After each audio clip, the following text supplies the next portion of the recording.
Have you recently launched your Shopify store and you're not getting the sales you expected? It could be that you have a badly designed site, or it could be that your ads aren't working for you. So which one is it? That's what we're going to be talking about in today's video, so stay tuned.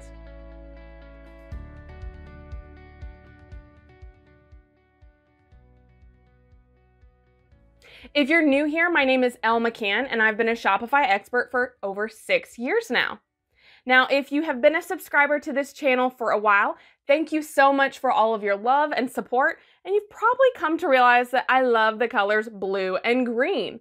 But that's not what we're going to be talking about in today's video. We're going to be talking about how to decide if it's a badly designed site that's the issue of why you're not getting sales, or if you're badly designing your ads. I get this question all the time of, people wanting to know, why am I not getting sales? And honestly, it could be a ton of different reasons. So I've divided it into 2 different categories for today's video of a badly designed site or badly designed ads. And I'm going to go through some of the reasons why it could be those items and then how to fix it. So we have a lot to cover. So let's go ahead and get right in. So first off, I'm going to start with a badly designed site. So being a Shopify expert, as I said, for over 6 years now, I have seen a lot of sites that are just not doing your products justice. So we're going to talk about 4 different types that I see are kind of major issues on a lot of sites. The first one is that you have broken links or broken images.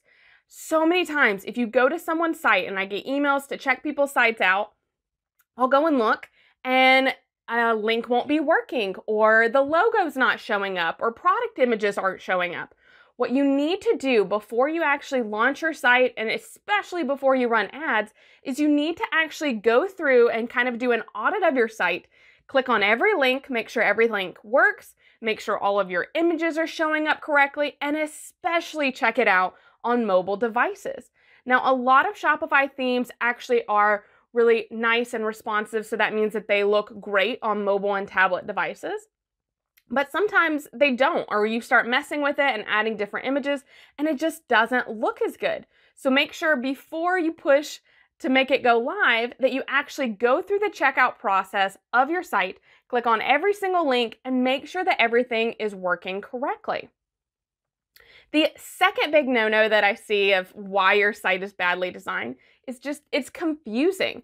You have like 20 navigation items where you're kind of, as a visitor coming to the site going, where do I even click? There's so much going on. You need to make sure that you have a very guided user experience throughout your site and that your navigation isn't confusing, that you've grouped products in specific categories that are going to be so that someone can easily navigate throughout your site and find what they're looking for within just 1 to 2 clicks. If someone's having to spend a ton of time going throughout your site, guess what? They're just not going to do that. You have on average around 7 seconds after someone hits your site to actually show them the product that they might be looking for and get them to purchase. 7 seconds, that's not a lot of time. So if they spend, 7 seconds looking at your menu going, oh my gosh, there's so much going on, they're just gonna leave. So make sure that you have kind of got a great site structure and you've got everything set up. Now I have another video that goes over how to do drop-down menus, which is a great way of organizing information either by different types of people, like products for women, men, kids, things like that, and grouping them in a certain way. So I'm gonna link that in the info cards above if you want some help with your navigation. Okay, so the third way that I see that your Shopify site is just not working well for you is that it's just a bad design. And I hate saying that because I love that Shopify lets you add in your own elements and customize your site really easily, but there are sites that I've seen that are just really poorly designed. So for example, I've seen sites that you go to and it's a completely black background with white text. It makes you squint a little bit and it's really hard to just look at. And you definitely don't want to spend that much time on the site because it's just not appealing. I've seen other sites that look like they were designed in the 80s. And while that may be your brand, if it's not your brand, then you may need to look at redesigning some things. So I have another video that I want to recommend that is about 30 minutes long but it goes over how to customize your site from beginning to end of a free Shopify theme. So I am going to link that again in the info cards above and have that there. Also, there are great online software tools like Canva, which I have another video in, guess what? Linking it up there. But it lets you come up with great designs that you can then stylize and put on your site for, let's say, your homepage slideshow or other features throughout your site that's going to properly showcase your products, and it's not going to be just a really ugly design that are going to kind of deter people from shopping on your site. Okay, so the last way that you may just have a badly designed site or bad performing site is that your shipping cost is too high. This is the #1 reason why people abandon their cart and they don't finish their purchase. They like the product and they're going through your checkout process, and then they hit the shipping cost and it's a lot higher than they expected. Now, I always recommend, again, to go through that process and make sure that it looks good and that the checkout process, all the links are working, like I said in step #1, but also look at your Shopify analytics. If you have a lot of people that are adding products to the cart but then leaving once they hit the shipping area, then you may need to look at changing your shipping rates or figuring out a way to kind of roll some of that shipping cost into your product and having the shipping cost itself be a little bit lower. A lot of times you'll see a little bit higher of a product and then free shipping costs. I recommend checking out kind of different ways and playing with it to see which works best for your audience. It may surprise you of what they go to the most, but a lot of times people do leave because of shipping costs. So again, make sure that you have those abandoned carts set up in Shopify so that someone, if they go through the order checkout process and they don't purchase, they'll then get that abandoned cart email from you so that you can potentially maybe still get that sale. Okay, so we've talked a lot about your Shopify site design. So now let's pivot and talk about why your ads may be the problem of why you're not getting sales. So first off, my #1 pet peeve with Facebook ads, Instagram ads, wherever, is that you're sending them to your homepage. I know I've said it so much on this channel already. Please don't make me say it again, but I will just one more time because it is just such a bad way to send traffic to your site.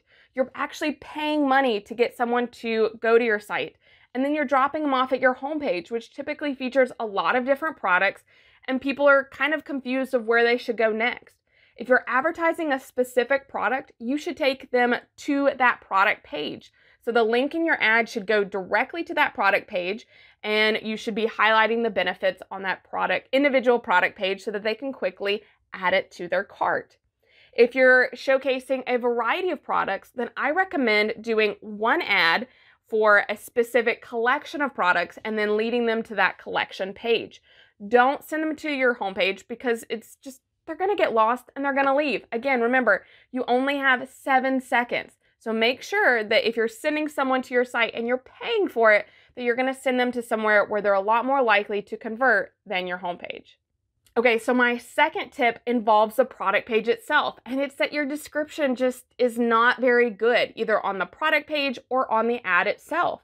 I've seen so many ads that are leading people to their product page, and maybe their product page has a little bit more information about the product, but the ads themselves just say something like 50% off and then a link, and they're not really giving any benefit. The best performing ads that I've seen have showcased why someone needs the product. So think about your customer in terms of what pain points they have and how your product is going to help solve that. So if your product is going to benefit them by saving time or saving money or just making them happier, making them more stylish, however it is that your product is going to help them, make sure to put that in that ad copy and also on your product page. If it's just reading out like a bullet point of, what kind of material your product is or what the size is, well, that's good information for them to know.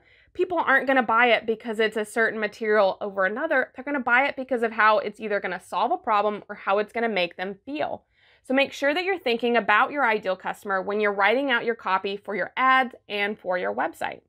Okay, so the third reason why your ads may be just not really good, and that's why you're not getting sales on your site, is because your targeting is way off on them.